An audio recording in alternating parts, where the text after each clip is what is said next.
Tem um outro ataque, Felipe, que tem no mundo de correio, que é o famoso boleto falso, né? Então, eu já investiguei alguns, né? E você vê, às vezes, aquela questão do... Primeiro, né? O e-mail está mal configurado, né? O DNS está mal configurado e não tem lá as proteções de DMARC, SPX e tudo mais, né? E aí o que acontece?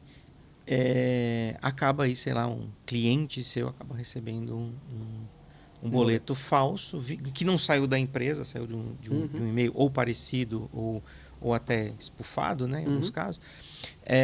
Como é que as tecnologias estão ajudando as empresas com isso? Porque isso aí é uma configuração lá de DNS, né? Que a gente pega muito problema com isso, né? Eu vou te falar que é um absurdo a quantidade de empresas que nem sabem o que é isso. Eu vou te falar, nem sabem. Eu vou dar um passo para trás para falar um pouco sobre boleto. Eu não gosto muito de falar de boleto, porque eu lembro né, na época que eu estava na RSA, você lembra, a gente fez um anúncio de uma pesquisa que a gente fez, que a fraude do boleto podia gerar um prejuízo de bilhões. Né? E aí isso foi capa da Folha de São Paulo. Né? E a gente achando que era o máximo. Né? E depois a gente teve que ir em todos os bancos pedir desculpa. Então várias... Né, eu lembro que a gente... Volpini, Guerra... Valdemar, Álvaro Teófilo, não, desculpa.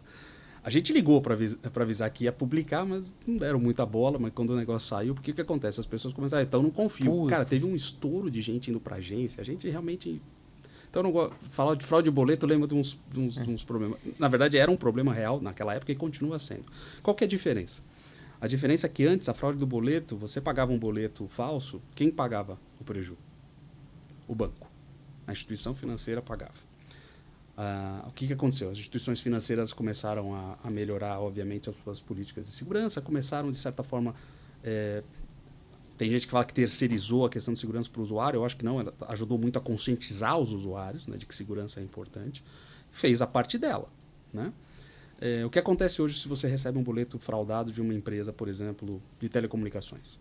Se você paga o boleto, o banco fala assim, o problema não é meu, você recebeu o boleto dessa empresa, você vai lá na empresa brigar. Então, hoje os bancos não pagam mais a fraude. Então, o que aconteceu com as empresas que mandam boletos para casa para os usuários? Estão tendo que se proteger, estão tendo que olhar para esse problema. Né?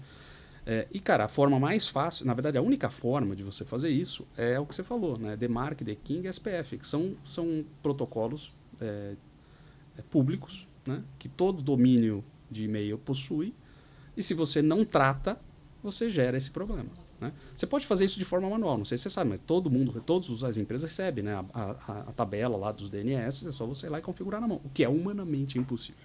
Né? Então, se você não tem uma ferramenta que te ajuda a fazer isso, é praticamente impossível você ser efetivo com relação a isso. Então, como a gente tem uma ferramenta, a gente tem falado com a maioria das empresas, e as empresas, elas... primeiro, é um choque. Algumas empresas nunca ouviram falar disso, a gente faz os testes, né, porque quando você tem o seu DMARC lá como none, significa que você vai aceitar e-mails de qualquer domínio. Qualquer domínio. Né?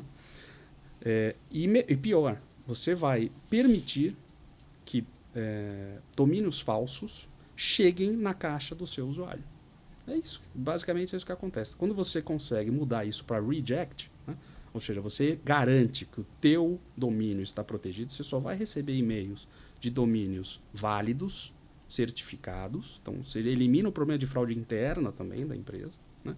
E você garante que e-mails não vão chegar com boletos falsos, com domínios lookalike, né, que parece, mas não é, para o seu usuário. Então, assim, essa é a melhor forma de você garantir a não fraude do boleto hoje para as empresas que mandam e enviam boletos.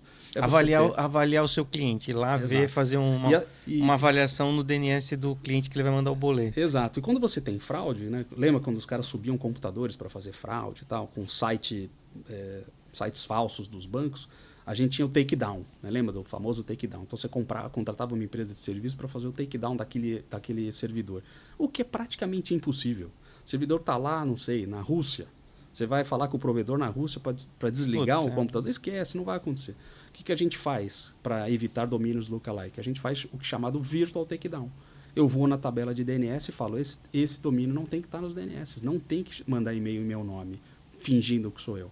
E aí você praticamente elimina ou minimiza muito, né, essa questão do boleto falso chegando até o teu cliente, o cliente pagando e depois você vai ter que pagar. Né? Sem contar o LGPD, né?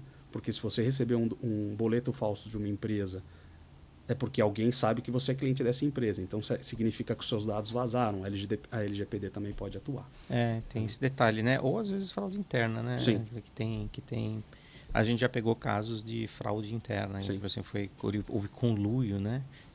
No processo da fraude. Quer dizer, o cara mandou um outro boletinho lá. Exato. E aí seria parte da auditoria de meio de saída.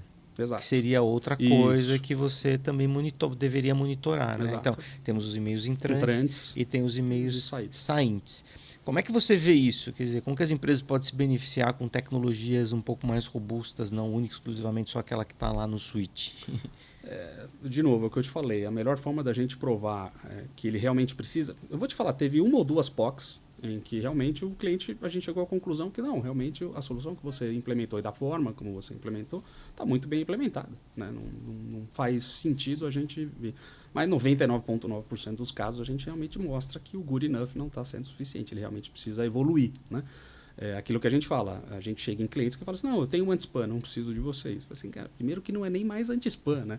Spam não é, assim, lógico que ainda é um problema, mas assim, é o menor dos problemas, né? A gente tem clientes em que ele recebe, sei lá, 6 milhões de e-mails por mês e a gente derruba 5 milhões no primeiro filtro, entendeu? Assim, pensa na quantidade na improdutividade. Estamos falando em produtividade. Né? Que você tem para o cliente. Isso é uma coisa que, por exemplo, a mim incomoda muito. Pô, é óbvio, você vai ficar gastando tempo, que você, querendo ou não, você bateu no teu inbox, corporativamente falando, você vai bater, você vai olhar. Você perdeu tempo olhando um negócio que não era para ter olhado.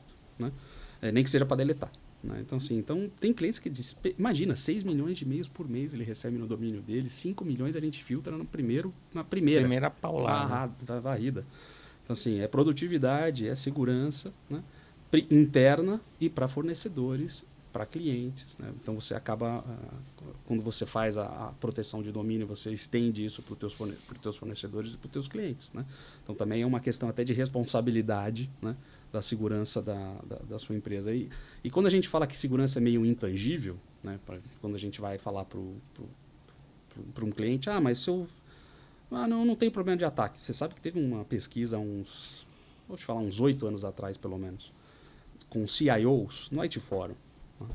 E, cara, 80% dos CIOs não acreditavam que teriam problemas de segurança. Você consegue entender isso, cara? O CIO, 80% dos CIOs que estavam lá, eu não acredito que eu vou ter um problema de segurança. Cara, a questão assim, tudo bem, isso são 8 anos atrás. Hoje acho que mudou muito a cabeça deles. De novo, né, a gente vai para o board, né, a CISO vai para o board para discutir. Naquela época ainda não. Mas assim, a consciência do problema... Primeiro você reconhecer que tem um problema é a primeira parte. Né? Se você nem reconhece que tem um problema, como é que você vai tratar? Né? Aqui é Dario Caraponari, apresentador do Be Strongcast, um oferecimento de Strong Security Brasil. Se você achou esse vídeo interessante, compartilhe com os seus amigos. Dê um like, clique no sininho para receber as novas notificações e não se esqueça de se inscrever no nosso canal. Te vejo na próxima. Um abraço.